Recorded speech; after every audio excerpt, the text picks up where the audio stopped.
infection control, some policy review. To start, we're going to hit the extremely obese patients. Extremely obese patients, this is out of the SOPs.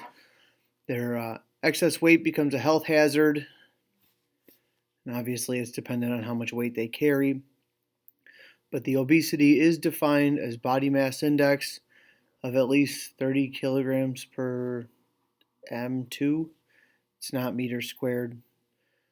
Increased risk for type 2 diabetes, cancers, heart disease, hypertension, high cholesterol, gallstones, sleep apnea, venous thrombosis, AFib, reflux and renal disease, disability, and death. Eating disorders and psychological stigma are also linked to obesity. Leading causes of death among adults with obesity includes ischemic heart disease, type 2 diabetes, respiratory diseases, and cancers. Two small indications down, or body mass index guides down at the bottom for adults, as well as much as we may not want to think about it, but there is some kids that do fall into this extremely obese patients category based off of their BMI. And then just a small picture of a friend to indicate what may be extremely obese. On the right pictured, you can see the bariatric cot next to a standard cot. While it is the older model, it does still illustrate the size differences. And then the picture below that is not actually our stair chair and KED board. It's called a bear system. It is meant for obese patients like that, but I thought it did illustrate good patient movement as well as some technology that we don't have, but it's an idea for how to contain a patient needed like this. Immediate medical care and initial trauma, special risk considerations, positioning. We know that if we lay them down flat, they can start to have trouble breathing and they can desat. So we want to keep them elevated if possible to keep their airway open and their respiratory drive going. If we do need to secure an airway, they are harder to tube. End-tidal CO2 is definitely, it says it's required, but obviously we're definitely going to want that to monitor their airway as close as we can. One intubation attempt is probably necessary due to the size of the patients and the difficulty of the intubation. You may not want to be using a second attempt. Use your best judgment though. Breathing, assessing of lung sounds can be difficult due to the amount of tissue. If you can, listen over the back. Monitor their SpO2 and monitor their end-tidal CO2 to make sure they don't need extra oxygen.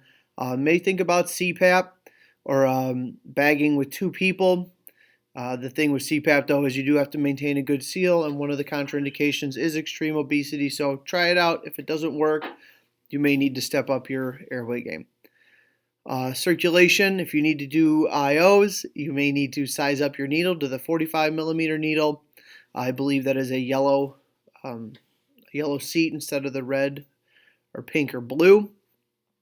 And then they're going to have some EKG changes due to the tissue and the leads being further away from the heart on the 12 lead, a flattening of T waves in the leads 2-3, AVF, V5, V6, and then possible inversion in 1 in AVL.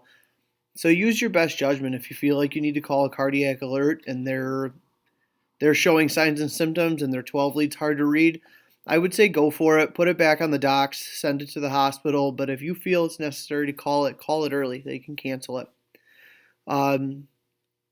Though supine patients will have decreased range of motion, we don't want to lay them flat if we can. They're going to be harder to move for themselves and for us. And then we do have to think of exposure as far as if we do need to get these patients exposed and look at all their skin. We could have to pull back some pannus, is what this describes it as, which is abdominal skin in the back or the buttocks or the perineum area. May be difficult to examine. Additional people may be needed to help move some of that stuff. And you want to think about under there could be hiding some wounds, infections, and skin ulcers. I think we've all seen a fair amount of this to know what I'm talking about.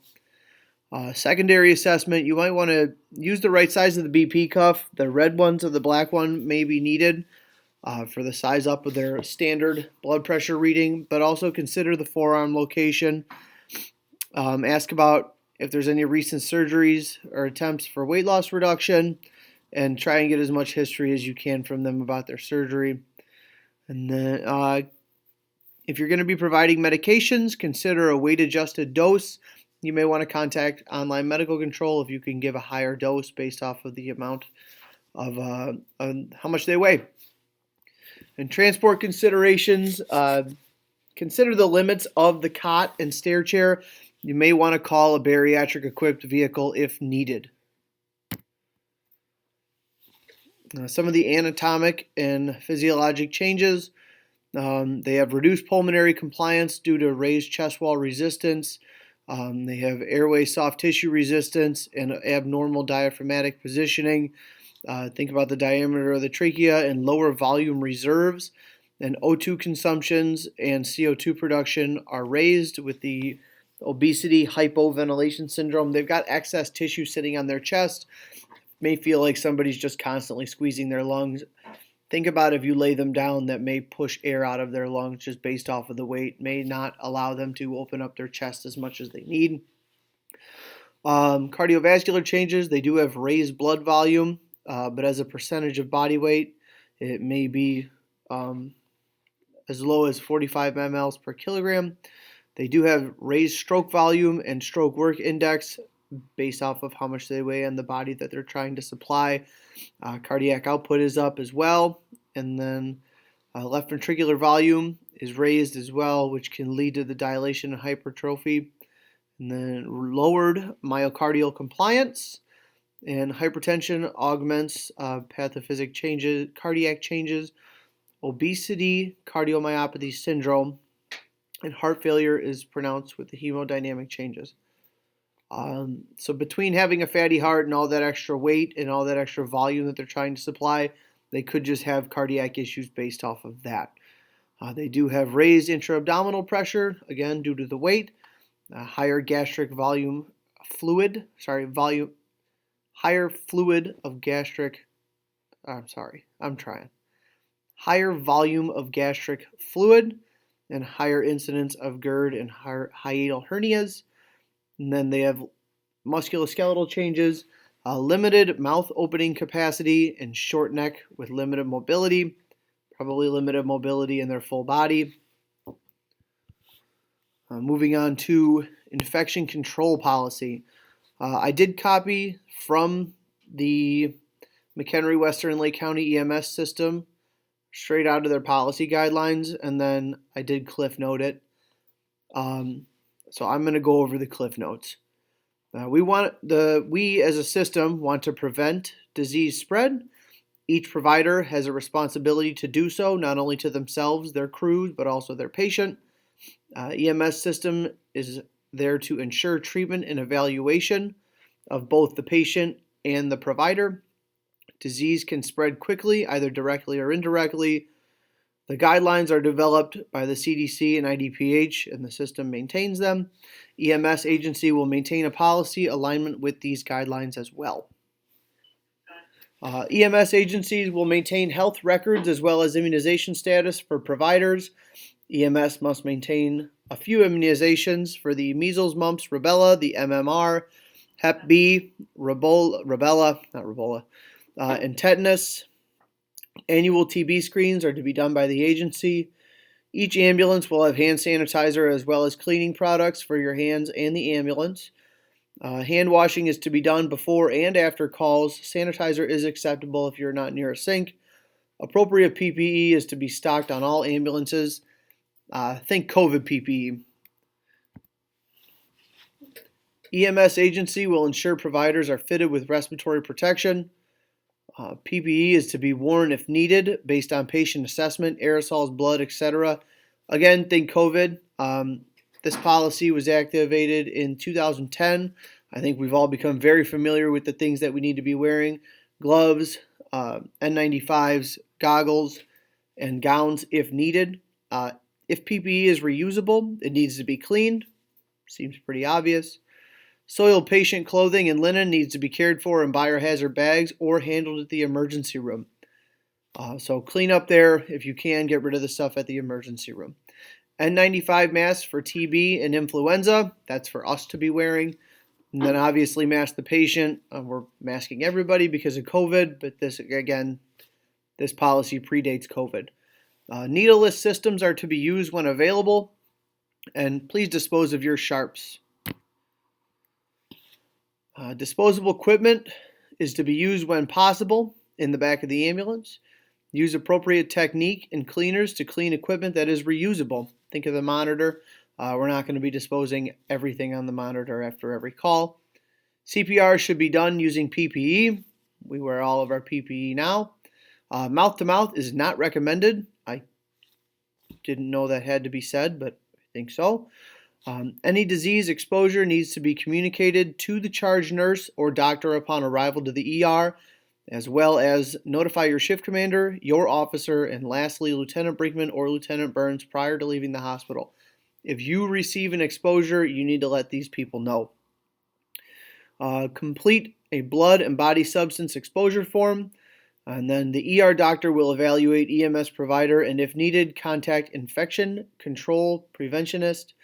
Treatment will be coordinated further if needed. If possible exposure happens and is unknown, sorry, we're getting a call, hold on. Woodstock, lift assist, 1976 Sheila Street, 443, due, Woodstock, lift assist, 1976 Sheila Street, 443, due, time 2018. Okay. If possible exposure happens and is unknown by EMS, so if we happen to transport somebody with, let's say, TB, we don't realize their symptoms fall under TB, or we don't know it, and as well as they don't know it, and they test positive at the hospital, we've already dropped them off and left. The system coordinator will be contacted, and then the department will be contacted thereafter, and they will be informed. Think COVID. If we take somebody to the hospital, they pop positive with COVID, the system in the hospital let somebody on our department know that we transported somebody positive with COVID. Crew names will be provided for possible treatment. So once the department is contacted, if needed, the crew names are given to the hospital, and we may have to go up to the hospital at that point to be evaluated. If you get fluids in your eyes or mouth, irrigate immediately. Use saline or water, and then follow up with the ER doctor upon arrival at the hospital. And lastly, if CPR is taught to EMS or public, you need to clean the mannequins and equipment per AHA guidelines. I think we've all become pretty good at figuring out what needs to be cleaned and how appropriately it needs to be cleaned due to COVID. We had a pretty good crash course in this, and now it's a year and a half into disinfecting and wearing all of our PPE on all these calls. If you have any questions, please reach out and stay safe, guys.